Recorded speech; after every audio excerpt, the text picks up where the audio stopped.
வணக்கம் and welcome back to the mister migrator channel. இந்த ஒரு வீடியோவில் நீங்கள் என்ன பார்க்க போகிறீங்கன்னு பார்த்தீங்கன்னா, முண்டக்கைன்ற ஒரு கிராமத்துக்கு தாங்க நம்ம போயிட்டுருக்கோம். அந்த முண்டக்கைன்ற கிராமன்றது பார்த்திங்கன்னா கண்டிப்பாக உங்களுக்கு எல்லாத்துக்கும் தெரிஞ்சிருக்கும். அதுவும் தமிழ்நாட்டு மக்களுக்கு நல்லாவே தெரிஞ்சிருக்கும். ஒரு அகோர சம்பவங்க.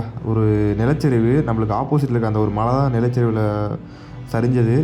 ஸோ இந்த ஒரு வீடியோ பார்த்திங்கன்னா அங்கே நடந்த இன்சிடெண்ட் அண்ட் தென் அங்கே மக்கள் வந்து எப்படிலாம் அவங்க வந்து சிக்கி இறந்தாங்க, அண்ட் தென் அவங்க எத்தனை பேர் இறந்துருக்காங்க, என்னென்ன சம்பவங்கள் நடந்ததுன்னு சொல்லி அங்கே போய் நம்ம எக்ஸ்ப்ளோர் பண்ண போகிறோம். ஸோ வந்து வீடியோ இதோட ஸ்டார்ட் பண்ணுவோம். கேரள மாநிலம் வயநாட்டில் நிலச்சரிவு ஏற்பட்டதன் The death toll in the catastrophic landslide in Kerala's Wayanad. Finally பார்த்திங்கன்னா நம்ம இந்த முண்டக்கை அந்த ஏரியாவோட என்ட்ரன்ஸு கரெக்டாக வந்தோன்னே பார்த்திங்கன்னா கரண்ட்லி வந்து இப்போ ரெஸ்ட்ரிக்டட் ஏரியாவாக ஆகிடுச்சு. பிகாஸ் பார்த்திங்கன்னா நம்ம லேண்ட்ஸ்லைட் ஆனது எல்லாத்துக்குமே தெரியும். பட் வந்து திரும்பவும் வந்து அவங்க என்ன பண்ணுறாங்கன்னா, இதுக்கு மேலே வந்து இங்கே சேஃப்டி இருக்காது அந்த ஒரு காரணத்தினால வந்து பார்த்திங்கன்னா இந்த ஏரியாவை வந்து இப்போதைக்கு எந்த ஒரு பர்சனையும் வந்து விடுறதில்லைங்க உள்ளே சொல்ல போனோம்னா. ஒன்லி வந்து பார்த்திங்கன்னா ஒர்க்கர்ஸ் வந்து உள்ளே போகிறாங்களாம். பட் வந்து அவங்க காலையில் மார்னிங் வந்து உள்ளே போயிட்டாங்கன்னா திரும்பி அவங்க ஈவினிங் திரும்பி வந்துடணும். ஏன்னா அவங்க வந்து யாருமே இனிமேட்டு வாழ முடியாத இடமா ஆக்கிடுவாங்க எனக்கு தெரிஞ்சிருக்கும். கலெக்டரோட ஆர்டர்னு சொல்கிறாங்க. ஏன்னா உங்களுக்கு தெரியும் எந்த லெவலில் லேண்ட்ஸ்லைட் ஆணிச்சுன்னு. ஜூலை 30 கரெக்டாக வந்து 2024 அப்போ நீங்கள் இந்த ஒரு இன்சிடென்ட் நடந்திருக்கும். எல்லாத்துக்கும் ஒரு துக்கமான நாள், கேரளாவுக்கு ரொம்பவே துக்கமான நாள் சொல்ல போனால். கரெக்டாக வந்து பார்த்திங்கன்னா நைட்டு 1 மணிக்கு நைட்டு எல்லாம் தூங்கிட்டு இருக்காங்க சொல்ல போனால். ஒரு மணி 1 AM சொல்ல போனால் நம்ம வீட்டில் அசந்து தூங்குகிற நேரம். தூங்கிட்டு இருக்க நேரத்தில் பார்த்திங்கன்னா ஒரு பெரிய லேண்ட்ஸ்லைடு, மேசிவான லேண்ட்ஸ்லைடு. தூங்கிட்ட நேரத்தில் ஒரு செகண்டில் எல்லாத்தோட உயிரும் போயிடுச்சு சொல்ல போனால். அவங்கள என்ன சொல்கிறது, அந்த ஒரு லேண்ட்ஸ்லைடோடு நின்றுருந்தால் பரவாயில்ல. சொல்ல போனால் அந்த ஒரு லேண்ட்ஸ்லைட் போய் அதுக்கப்புறம் முடிஞ்ச அளவுக்கு எல்லாருமே வெளியே வந்து அதுக்கப்புறம் 4 மணிக்கு விடிய காலத்தில் 4 மணிக்கு செகண்ட் லேண்ட்ஸ்லைடு வந்து பார்த்திங்கன்னா வந்துடுச்சு. அதில் பார்த்திங்கன்னா இருக்கிறதுல இன்னும் கொஞ்சம் வீடுகள்லாம் அழிஞ்சு நிறைய பேர் மாட்டி இங்கே இறந்து போயிட்டாங்க சொல்ல போனால். இன்னொரு விஷயத்தையும் உங்கள்கிட்ட வந்து இந்த இதில் மார்க் பண்ணணும்னு நினைக்கிறேன். இந்த ஒரு லேடி தான் பார்த்தீங்கன்னா ஃபஸ்ட்டு இந்த லேண்ட்ஸ்லைடை பற்றி வெளியே சொல்கிறாங்க. அவங்க ரெக்கவர் பண்ண சொல்லி இது மாதிரி வந்து ஸ்கூலில் நான் மாட்டிக்கிட்டேன், என்னை காப்பாற்றுங்கன்னு. பட் அவங்க வந்து அன்ஃபார்ச்சுனேட்லி அந்த செகண்டு லேண்ட்ஸ்லைடில் உயிர் இழந்துட்டாங்க. அந்த ஒரு ஆடியோவை நீங்களே கேளுங்க. ரொம்பவே துக்கமாக இருந்துச்சு கேட்கும் போது. ഒട്ടിയിട്ടുണ്ട്. ഞങ്ങളൊക്കെ വീട്ടിലൊക്കെ വെള്ളം ഒന്ന് ആരോടെങ്കിലും ഒന്ന് പറയട്ടാണോ സാർ? ഞാൻ വിളിച്ചിട്ടുണ്ട്. ഒന്ന് ആരോടെങ്കിലും ഒന്ന് പറഞ്ഞിട്ട് ഞങ്ങൾ ഇന്ന് രക്ഷപ്പെടുത്താം. ചുരമല്ല എവിടെയാണ്? ചുരമല സ്കൂളിന്റെ അവിടെ. அதோட கவுண்ட் எவ்வளோன்றதை நான் கீழே போடுறேன். அந்த இது ரொம்பவே துக்கம் தாங்க சொல்ல போனால். இன்னும் வந்து ரெக்கவர் பண்ணணும்னு சொல்லிட்டு நிறைய விஷயங்கள் பண்ணிகிட்ருக்காங்க. ஆனால் பட் இந்த இடம் வந்து எனக்கு தெரிஞ்ச வரைக்கும் இன்னமேட்டு வாழ்கிறதுக்கு கொஞ்சம் வாழ எட்டுறது இல்லைன்னு சொல்ல முடியும். அப்படிப்பட்ட இடம் தான். ஏன்னா திருப்பி காட்டுறேன் பாருங்க, அங்கே இருக்க ஏரியாஸ்லாம் உங்களுக்கு தெரியும் நினைக்கிறேன். இதெல்லாம் பார்த்திங்கன்னா அந்த லேண்ட்ஸ்லைட் ஆகும்போது அந்த இடம் தான். இங்கே இருந்தால் அப்படியே அடிச்சுட்டு ஃபுல்லாக வந்துருக்கும். உங்களுக்கு தெரிஞ்சிருக்கு நியூஸ்லலாம் நிறைய வந்து பார்த்திங்கன்னா அந்த பாடிலாம் பார்த்திங்கன்னா அரௌண்டு வந்து கிலோமீட்டர் கணக்காக போய் விழுந்தெல்லாம் கிடந்துன்னு சொன்னாங்க. அதெல்லாம் வந்து ரெக்கவர் பண்ணிட்டு வந்து திரும்பி அவங்க ஃபேமிலிக்கு வந்து மீட் எடுத்து கொடுக்குன்னு சொல்லி பிளான் எடுத்து கொடுத்து அதுவே எவ்வளோ பாடி வந்து நமக்கு சேர்ந்து கிடந்துச்சு. சொல்கிறது ரொம்ப கஷ்டமாக தாங்க இருக்குது. இது வந்து இங்கே நடந்தவும் நம்மளுக்கு வந்து அந்தளவுக்கு தெரிஞ்சிக்கல. சொல்லப்போனால் எனக்கு அங்கேருந்து கேட்கும் போது இவ்வளோ கஷ்டம் இருந்துச்சு. இங்கேருந்து அவங்களோட குடும்பம், அவங்க சொந்தக்காரங்க எல்லாருமே இங்கே தான் இருந்திருப்பாங்க. அவங்களுக்குலாம் எவ்வளோ ஒரு கஷ்டமான ஒரு நாள். ஒரே நாளில் பார்த்திங்கன்னா அவங்களோட ஹோல் லைஃபே பார்த்திங்கன்னா ஒருத்தவங்களோட ஃபேமிலி பார்த்திங்கன்னா ஒரு அம்மாவோ ஒரு அவங்க அப்பாவோ அவங்க ஒருத்தர் மட்டும் தான் இருக்காங்க. அவங்க ஃபேமிலி என்ன ஆச்சுன்னே தெரியல. ஃபுல்லாக பார்த்திங்கன்னா லேண்ட்ஸ்லைடில் அடித்து இறந்து அவ்வளோதான் காலி, அவ்வளோதான். அது மாதிரி ஆகிடுச்சு. பட் வந்து முன்னாடி வந்து அந்த ஜேடிஎஸ் சேலஞ்ச் அவங்க வந்து வீடியோ எடுத்திருந்தாங்க. பட் வந்து இந்த டைம் அலோவ் பண்ணுறது இல்லையாட்டுக்கு எனக்கு இது தெரியாது.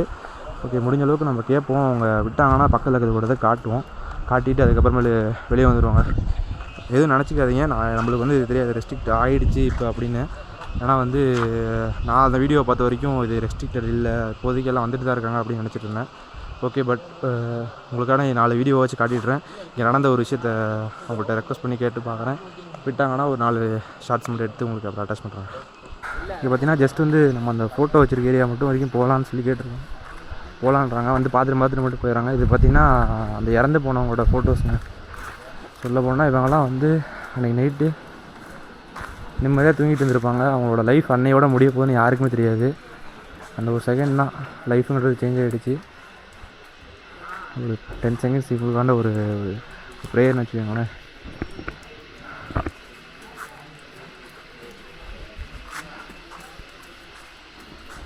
ஓகேங்க. இந்த இன்சிடெண்ட்டோட இன்னொரு நிறைய விஷயங்கள் நான் அவர்கிட்ட கேட்டேன். அவர் பார்த்தீங்கன்னா கொஞ்சம் தமிழ் நல்லாவே தெரிஞ்சுக்கும் சாருக்கு. இது பார்த்தீங்கன்னா கரெக்டாக அந்த நடந்து இறந்து போனது பார்த்தீங்கன்னா 500+ சொல்ல போனால் கண்டுபிடிச்சதே பார்த்தீங்கன்னா 500 கண்டுபிடிச்சிட்டாங்க. அது இல்லாமல் ஒவ்வொருத்தவங்களோட அந்த கை கால், அப்புறம் கை அந்த கால், அந்த மாதிரி இடங்கள், அந்த விஷயங்களை வச்சு அவங்களோட ஐடென்டிஃபை பண்ண முடியல. இது இவங்க தான் சொல்கிறத அவங்களால கன்ஃபார்ம் பண்ண முடியல.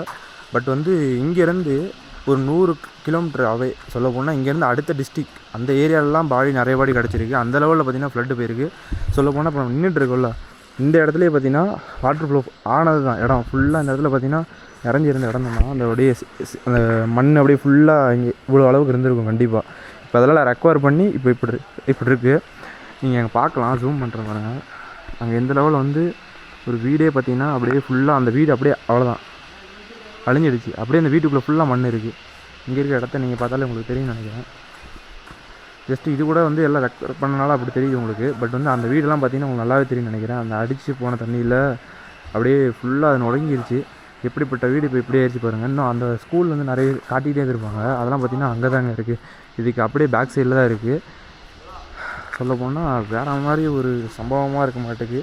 நம்ம வந்து அங்கே நியூஸில் பார்க்கும்போது ஒரு நார்மலான விஷயமாக தான் இருக்கும். நான் கூட கவுண்ட்டுங்கிறது இறந்து போனவங்களோட கவுண்ட்டுன்றது கம்மியாக தான் இருக்கும்னு நினச்சேன். பட் இங்கே வந்து பார்த்தா தான் தெரியுது இறந்து போனவங்களோட கவுண்ட்டு ரொம்பவே அதிகம்.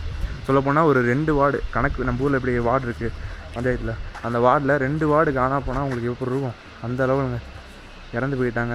நம்ம எதுவும் பண்ண முடியாது. அது ஒரு இயற்கை சீற்றங்கிறது என்றைக்கு நடக்கிறது தான். ஒரு விஷயத்தை வந்து இந்த இடத்துல சொல்லிடுறேன். அந்த ஒரு இடம் அழகாக இருக்குது அப்படின்னா கண்டிப்பாக ஆபத்துங்கிறது நிறையாவே இருக்குங்க.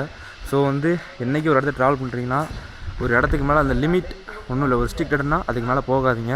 தயவுசெய்து வந்து பேக் ஆகிடுங்க. ஆனால் வந்து அவங்க வந்து தேவையில்லாமல் அதை மென்ஷன் பண்ண மாட்டாங்க. மென்ஷன் பண்ணுறாங்கன்னா அங்கே பெரிய லெவலில் ஒரு ஆபத்து இருக்கும். அதனால தான் ஸோ வந்து அந்த இடத்துல சொல்லிடுறேன். ஓகேங்க. இது வரைக்கும் நம்மளை பார்க்க விட்ருவாங்க, அதுக்கு மேலே நம்ம பார்க்க முடியாது. ஜஸ்ட்டு வந்து 4-5 வீடியோ மட்டும் உங்களுக்கு காட்டிடுறேன். அந்த வீடு அதெல்லாம் சும்மா அங்கே கொஞ்சம் நஞ்சு இந்த சைடில் இருக்க எல்லா வீடும் பார்த்திங்கன்னா அப்படியே விட்றதே இல்லை இடத்துக்கு. இப்போ சொல்ல போனால் ஒரு 2-3 குடும்பம் எனக்கு கொஞ்சம் வரும், அவ்வளோதான் வாழ்வாங்கன்னு நினைக்கிறேன். அதுக்கு மேலே வாழலை. சொல்ல போனால் அங்கே இருக்க வீடெலாம் எவ்வளோ பெரிய வீடு பார்த்தீங்களா? ஆனால் யாருமே அங்கே இல்லை. இங்கேருந்து பார்க்குற வரைக்கும் அப்படி தான் தெரியுது. ஏன்னா இன்றைக்கி வந்து இது திரும்பி இது நல்லா இருக்க மாதிரி தான் இருக்கும். பட் வந்து இன்னும் ஒரு 1 இயரில் கூட திரும்பி அந்த லேண்ட்ஸ்லைடுங்கிறது திரும்பி வரலாம், யாரும் சொல்ல முடியாது. ஏன்னா வந்து 2 லேண்ட்ஸ்லைட் இன்னும் 1 டேயில் நினச்சி பாருங்கள். அப்போ எப்படி இந்த இடம் இருந்திருக்குன்னு பார்த்துக்கங்க. மழை வந்து எந்த லெவல் ஓவராக பெய்யுதோ அந்த லெவலில் பார்த்திங்கன்னா மண்ணுங்கிறோட அந்த டைட்னஸ் வந்து குறைஞ்சிட்டே வந்து லூஸ் ஆகி ஃபுல்லாக அடிச்சுட்டு வந்து இந்த லெவல் ஆனது தான் அந்த விபத்து. ஓகேங்க, இங்கேருந்து கிளம்புவோம். இதுக்கு மேலே வந்து இப்போ வேறு ஏதாச்சும் இடத்த உங்களுக்கு காட்டுறேன். நான் வந்து இந்த vlog வந்து ஃபுல்லாக உங்களுக்கு இதை தான் காட்டணும்னு பார்த்தேன். பட் வந்து இங்கே வந்து எந்த ஒரு யாரையும் விடுறதில்லை, எதுவும் பண்ணுறது இல்லையாட்டுக்கு. அதுவும் உள்ளே வந்து யாரை எதனால் விடுறாங்கன்னா ஜஸ்ட்டு வந்து அவங்க ஒரு பாலம் ரெடி பண்ணிட்டுருக்காங்களாம். அந்த பாலத்தை ரெடி பண்ணுறதுக்கு தான் லேபர்ஸ்லாம் உள்ள விட்டுருக்காங்க. மற்றபடி யாருக்கும் அவ்வளோ கிடையாதுங்க. ஓகே, இதோட நம்ம இந்த vlog எண்ட் பண்ணலாம். அடுத்து நான் இங்கேருந்து பக்கத்தில் வந்து இன்னொரு வாட்டர் ஃபால் இருக்குது. அந்த வாட்டர் ஃபாலுக்கு போயிட்டு அதுக்கப்புறம் உங்களுக்கு vlog பண்ணுறேங்க.